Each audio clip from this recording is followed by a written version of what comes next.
بسم اللہ الرحمن الرحیم۔ مسلمانوں کے مابین عصری علوم، اختلافی مسائل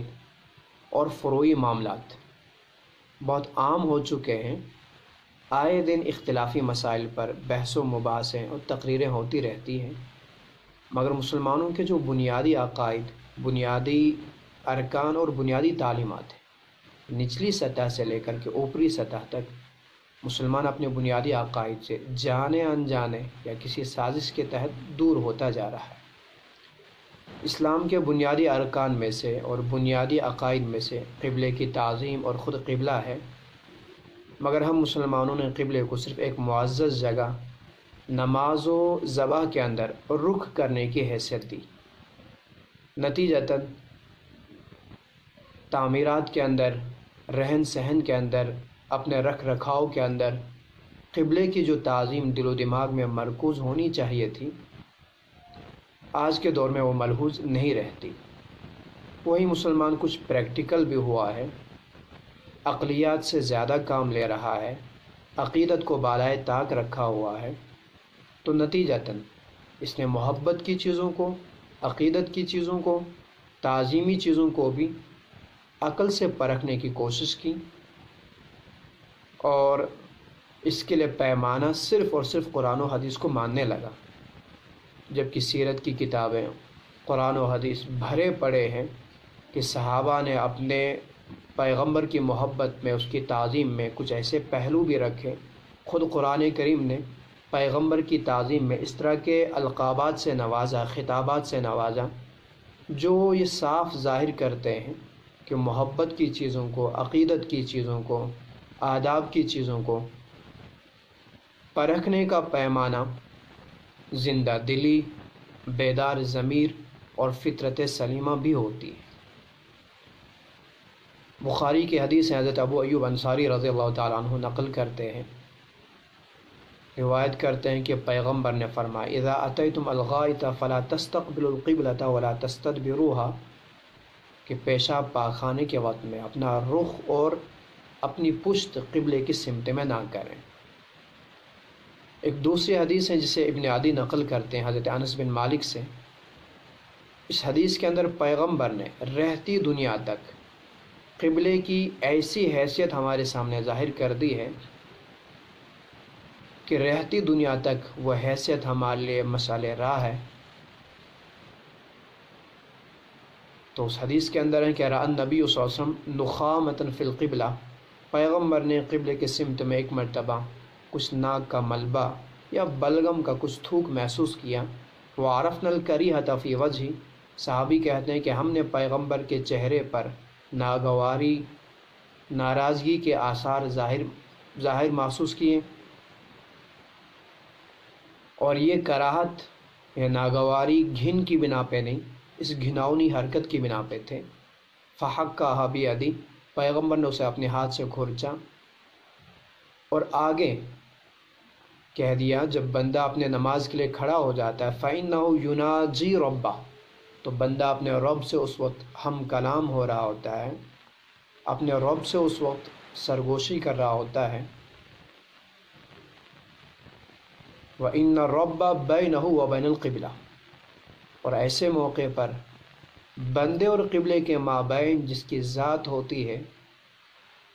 وہ ذات اقدس حق جل شأنہ کی ذات ہوتی ہے۔ ظاہر سی بات ہے، پیغمبر ایک دوسری حدیث کے اندر فرمایا ان تعبد اللہ کأنک تراہ، کہ نماز اس طرح ادا کی جائے کہ رب کو اپنے سامنے محسوس کیا جا سکے۔ تو ظاہر سی بات ہے اور کامن سینس ہے، قرین قیاس ہے کہ انسان جس سے ہم کلام ہو تو رخ اور توجہ بھی اسی کی سمت ہو، اسی کی طرف ہو، خاص کر جب وہ اتنی زیادہ معزز حیثیت ہو۔ تو رب جیسی پاکیزہ ذات، جب انسان اس سے ہم کلام ہے تو اس کا تقاضا یہ تھا کہ اس کا رخ اور رب ہی کی جانب میں ہو، اس کا چہرہ رب کی سمت میں ہو۔ مگر رب چونکہ سراپا نور ہے،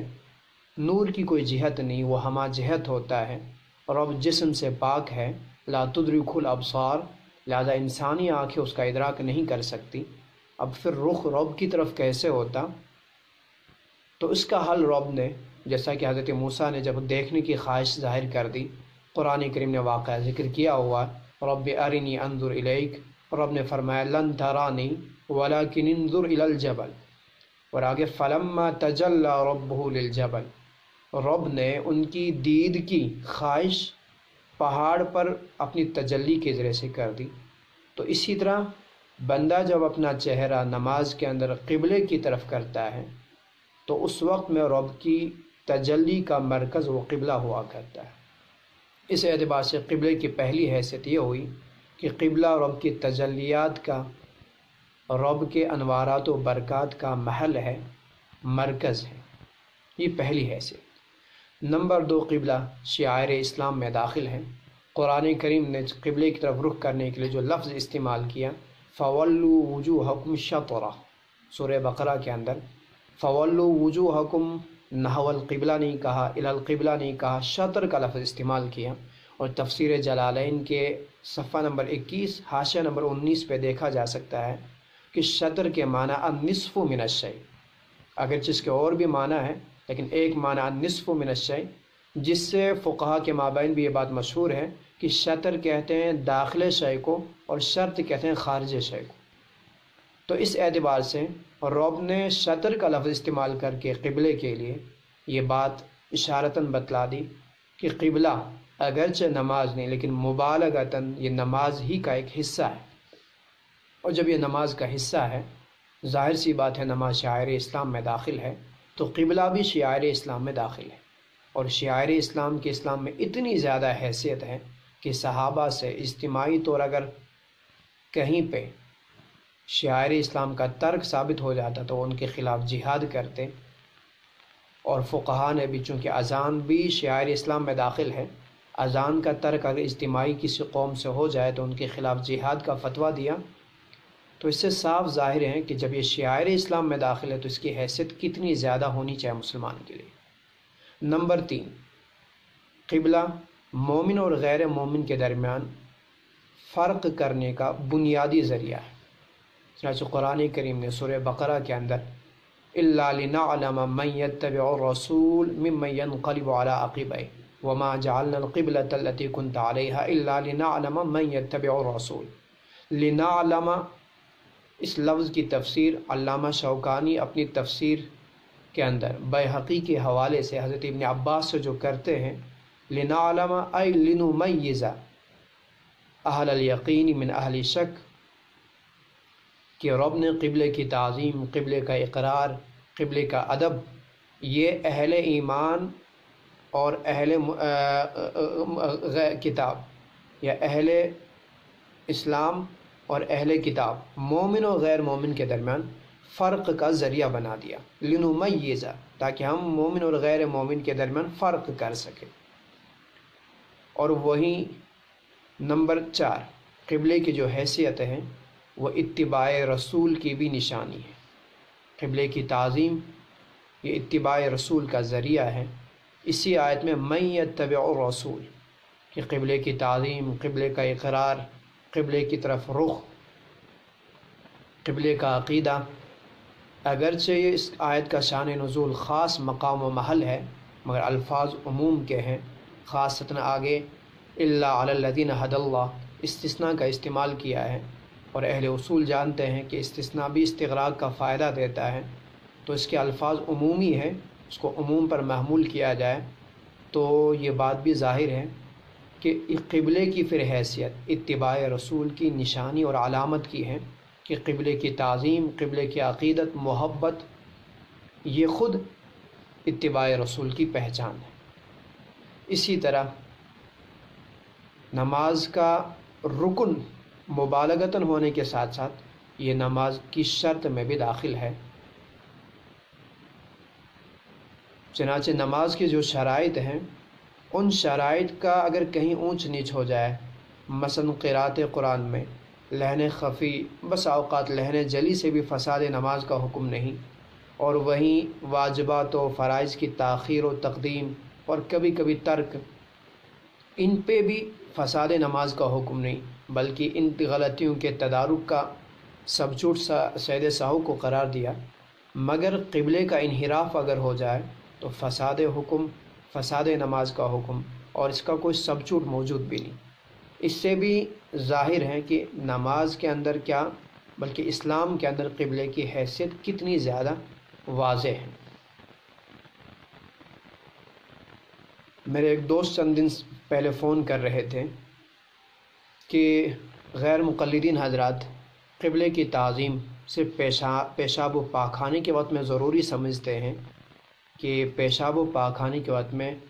شرمگاہوں کو ادھر کرنے سے منع کیا گیا۔ اس کہ نصوص نے جو الفاظ استعمال کیے اذا اتیتم الغائط، کہ یہاں اذا شرط کے لیے کہ جب تم پیشاب پاخانے کے لیے آ جاؤ تو پشت و رخ کی طرف نہ کرو۔ اس کے میں دو جواب دیتا ہوں۔ پہلا جواب الزامی ہے کہ اگر یہ مانا جائے کہ نص نے کہا کہ جب پیشاب پاخانے کے لیے آ جاؤ، یہ شرط ہے، لیکن یہ بات تو ضروری نہیں کہ اگر کوئی حکم کسی شرط کے ساتھ مشروط ہو، کسی صفت کے ساتھ موصوف ہو، کسی قید کے ساتھ مقید ہو تو ما ادا کے اندر وہ حکم نہ ہو، یہ کوئی لازمی چیز نہیں۔ قرآن کریم نے ایک جگہ باندھو کے سلسلے میں تذکرہ کرتے ہوئے کہہ دیا وَلَا تُكْرِهُوا فَتَيَاتِكُمْ عَلَى الْبِغَاءِ إِنْ أَرَدْنَا تَحَصُّنًا۔ اہل اصول جانتے ہیں کہ ان اور اذا دونوں شرطیہ ہیں، تو پھر یہاں پر بھی شرط لگائی گئی ہے کہ ان اردنا تحصنا، لا تکرہو، ان کو جبر تب نہ کریں غلط کاری پر جب وہ پاک دامنی کا ارادہ کریں۔ اس کا کیا مطلب؟ اگر ان کا پاک دامنی کا ارادہ نہ ہو تو پھر جبر کیا جا سکے؟ صاف سی بات ہے کہ تب بھی جبر کرنے کا حکم نہیں ہے، جائز ہی نہیں۔ لیکن یہاں پر بھی پھر یہ مشروط بشرط ہے، تو پہلا الزامی جواب یہی ہوگا کہ مشروط بشرط ہونا یہ لازم نہیں کہ ما ادا کے لیے حکم ثابت نہ ہو۔ نمبر دو، جو اسے میں نے شروع میں بتلا دیا، تسلیمی جواب یہ ہوگا کہ جو چیزیں آداب سے تعلق رکھتی ہیں، عقیدت سے تعلق رکھتی ہیں، محبت سے تعلق رکھتی ہیں، ان کے پرکھنے کا ذریعہ صرف نصوص کو نہ سمجھا جائے، اس کے لیے اپنے سماج کو دیکھا جائے، اپنے ضمیر کو، اپنی فطرت کو بھی پرکھا جائے، اور اس چیز کی حیثیت کو بھی سمجھا جائے۔ اگر ان چیزوں کو سامنے رکھا جائے گا تو پھر بات واضح ہو جائے گی کہ قبلے کی حیثیت ہر وقت میں اس کی تعظیم مسلمان کے لیے اسلام کا بنیادی رکن ہے، اور تعظیم جس طرح سے سماج کے اندر سمجھی جاتی ہو اس طرح سے تعظیم لازمی ہوگی۔ چنانچہ آپ نے دیکھا ہوگا آپ کے ہاں اگر کوئی بڑا ہو تو اس کی طرف پیر پھیلانا یہ ادب کے خلاف سمجھا جاتا ہے،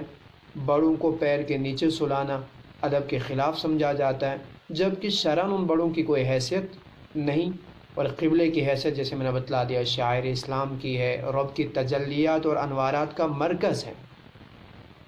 تو ایسے میں قبلے کی طرف پاؤں کرنا کس طرح سے بجا ہو سکتا ہے؟ جب سماج اسے بے ادبی سمجھتا ہو تو شرعاً بھی یہ بے ادبی ہی سمجھی جائے گی۔ ما رآہ المؤمنون حسن فہو عند اللہ حسن، آپ علیہ الصلوۃ والسلام نے حدیث کے اندر فرمایا جس سے مومنوں کا ضمیر اور ان کی فطرت اچھا گردانے وہ چیز اچھی، اور جسے وہ برا سمجھے وہ چیز بری بھی ہے۔